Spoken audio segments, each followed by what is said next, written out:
గుంటూరు పశ్చిమ నియోజకవర్గం 34వ డివిజన్లోని కోబాల్ట్పేట్ ప్రాంతం ఎప్పటి నుంచో అభివృద్ధి పనులకు నోచుకోక వెనుకబడిన ప్రాంతంగా ఉన్నప్పటికీ కూటమి ప్రభుత్వం ఏర్పడిన తర్వాత ప్రతి డివిజన్ కి సమాన ప్రాధాన్యం ఇస్తూ అభివృద్ధి సంక్షేమ కార్యక్రమాలను వేగంగా అమలు చేస్తున్నామని గుంటూరు పశ్చిమ ఎమ్మెల్యే గళ్ళా మాధవి అన్నారు. సోమవారం కోబాల్ట్లో 2 ప్రధాన అభివృద్ధి పనులకు ఎమ్మెల్యే గళ్ళా మాధవి శంకుస్థాపన చేశారు. అనంతరం ఎమ్మెల్యే గళ్ళా మాధవి మాట్లాడుతూ గుంటూరు నగరం 34వ డివిజన్ లో సీసీ డ్రైన్ మరియు కల్వర్ట్ల నిర్మాణానికి 54.8 లక్షల రూపాయల వ్యయంతో అభివృద్ధి పనులకు శంకుస్థాపన చేశామని వెల్లడించారు. గుంటూరు పశ్చిమ నియోజకవర్గంలో ప్రజా సమస్యలను పరిష్కరించడమే మా విధానం. కోబాల్ట్పేట్ లో ప్రధానంగా ఉన్న కుక్కల సమస్యను, బ్లాక్ అయిన డ్రైన్ల సమస్యలు, ఎలిమెంటరీ స్కూల్ దగ్గర పిల్లల భద్రత కోసం స్పీడ్ బ్రేకర్ల ఏర్పాటు వంటి అంశాలను స్థానిక మేయర్ దృష్టికి తీసుకువెళ్లామని, వీటన్నింటికీ త్వరితగతిన చర్యలు తీసుకుంటామని హామీ ఇచ్చారు. కూటమి ప్రభుత్వం ప్రతి మారుమూల ప్రాంతాన్ని అభివృద్ధి దిశగా ముందుకు తీసుకువెళ్తోందన్నారు. కోబాల్ట్పేట్ ఇక వెనుకబడిన డివిజన్ కాదు, అభివృద్ధి ఆధునిక సౌకర్యాల దిశగా దూసుకుపోతుంది అని ఆమె ఈ సందర్భంగా స్పష్టం చేశారు.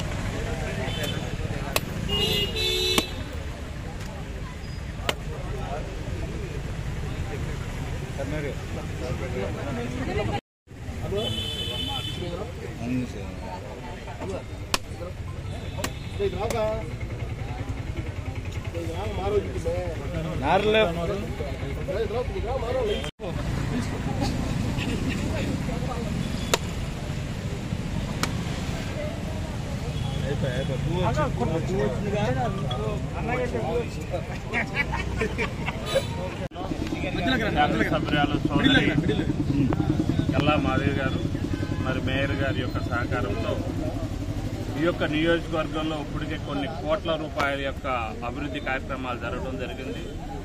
మరి శాసనసభ్యురాలు గారు మేయర్ గారు చెప్పినట్టుగా ఇప్పటికే అన్ని చోట్ల కూడా అభివృద్ధి కార్యక్రమాల్లో వారు ముందున్నారు. మరీ ముఖ్యంగా ఏదైతే ఈరోజు శంకరులాస్ బ్రిడ్జి మరి పడగొట్టడం కూడా జరిగింది, కొత్త ప్రణాళికతో తీసుకొచ్చారు. మరి దానికి గాను ఈ యొక్క కోబాల్ట్పేట్ రోడ్డును కూడా ట్రాఫిక్ డైవర్షన్లో ముఖ్యంగా ఈ ప్రాంతాన్ని కూడా డైవర్షన్లో ఎంచుకోవడం జరిగింది. మరి ఇక్కడ ఉన్నటువంటి స్థానికులు కూడా ముఖ్యంగా మీరు అందరూ కూడా అర్థం చేసుకొని ఈ యొక్క ట్రాఫిక్ సమస్యని మీరు వారికి సహకారం అందించాలని, ఈ రోడ్లో కూడా మనకి ఎలాంటి ఇబ్బంది లేకుండా మీరందరూ సహకరిస్తారని చెప్పేసి లోకల్ వారిని కూడా మరి అభ్యర్థించడం జరుగుతుంది. దానిలో భాగంగా ఎన్డీఏ కూటమి ఎంత ముందుకు వెళ్తుందో మీరు అందరూ చూస్తూ ఉన్నారు. రాష్ట్రంలోనే ఇవాళ గుంటూరు కార్పొరేషను మరి భారతదేశంలో స్వచ్ఛ భారత్లో మొదట వచ్చినటువంటిది. మరి దానికి కూడా మన గుంటూరు ప్రజలందరికీ కూడా అభినందనలు తెలియజేస్తాం. ఓకే.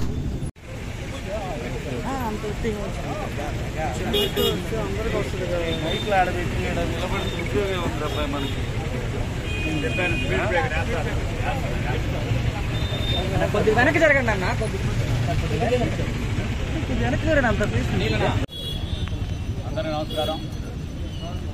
ఈరోజు గుంటూరు వెస్ట్ శాసనసభ్యురాలు గళ్ళా మాధవి గారు ఆధ్వర్యంలో 34వ డివిజన్లో 54 లక్షలతో అభివృద్ధి కార్యక్రమాలు చేపట్టాం. ముఖ్యంగా డ్రైన్స్, అలాగే ఈ డివిజన్ అధ్యక్షుడు అన్వర్, ఈ డివిజన్ కార్పొరేటర్ పూసి రాజలత గారు, వివిధ స్థాయిలో ఉన్న తెలుగుదేశం పార్టీ, జనసేన, బీజేపీ కూటమి నాయకులందరూ కూడా నమస్కారాలు తెలియజేస్తూ, ముఖ్యంగా మన ముఖ్యమంత్రి చంద్రబాబు నాయుడు గారు ఈ రాష్ట్ర గత 5 సంవత్సరాల్లో వివిధ కార్యక్రమాలు ఏ విధంగా దెబ్బతగిలిందో మనందరికీ తెలుసు. కాబట్టి మరలా ఈ 1 ఇయర్లో అభివృద్ధి ధ్యేయంగా, సంక్షేమ ధ్యేయంగా గుంటూరులో ఇప్పటికీ సుమారుగా 280 కోట్ల రూపాయలు ఇప్పటికే శంకుస్థాపన చేయడం జరిగింది. మనందరికీ తెలిసింది. అంటే గుంటూరు కార్పొరేషన్ లిమిట్.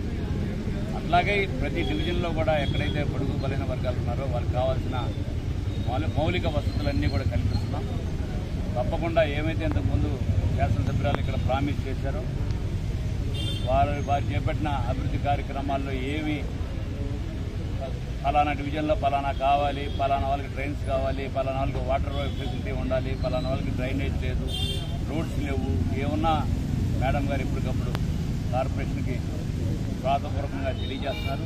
దానిలో భాగంగా ప్రతి వర్క్ కూడా శాంక్షన్ చేసి తప్పకుండా వచ్చే 100 రోజుల్లో గుంటూరుని ఒక సుందర నగరంగా తీర్చిదిద్దడానికి ఒక ప్రణాళిక రూపొందించుకొని బ్రహ్మాండంగా అభివృద్ధి చేస్తామని చెప్పి తెలియజేస్తాం. Thank you. స్టేడియం ఎలక్షన్స్ నమస్కారం అండి. ఈరోజు 34వ డివిజన్ కోబాల్పేట మెయిన్ రైడ్లో అటు ఇటు 20 ఇండ్ల డ్రైన్స్ వేసుకోవడానికి శంకుస్థాపన చేసుకోవడం జరిగింది. దాదాపుగా 54 లక్షల రూపాయల అభివృద్ధి కార్యక్రమానికి ఈరోజు శ్రీకారం చుట్టడం జరిగింది. కోబాల్పేటలో ఇప్పటి నుంచో కూడా వర్క్స్కి నోచుకొని ఒక డివిజన్ లాగా ఇది ఉండిపోయింది.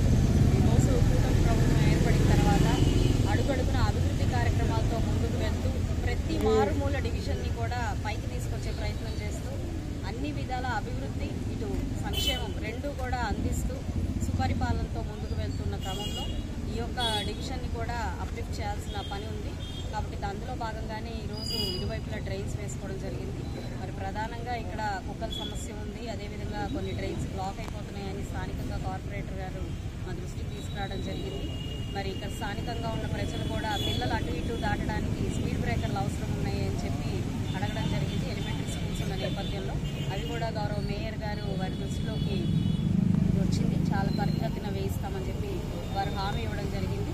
ఏదేమైనప్పటికీ ప్రజలందరి శ్రేయస్సు సంక్షేమమే మా లక్ష్యంగా కూటమి ప్రభుత్వం పనిచేస్తుంది. దానికోసం ఇటు కమిషనర్ గారు ఇటు మేయర్ గారు మాకు పూర్తి సహాయ సహకారాలు అందిస్తూ అందరం కలిసికట్టుగా అభివృద్ధి పదంలోకి ముందుకెళ్తున్నందుకు చాలా సంతోషంగా ఉంది. స్థానిక డివిజన్ ప్రెసిడెంట్గా అన్వర్ ఉన్నారు, అదేవిధంగా కార్పొరేటర్ గారు ఉన్నారు. వీరందరూ సమిష్టిగా ప్రజల కోసం పనిచేస్తూ ఈ డివిజన్ని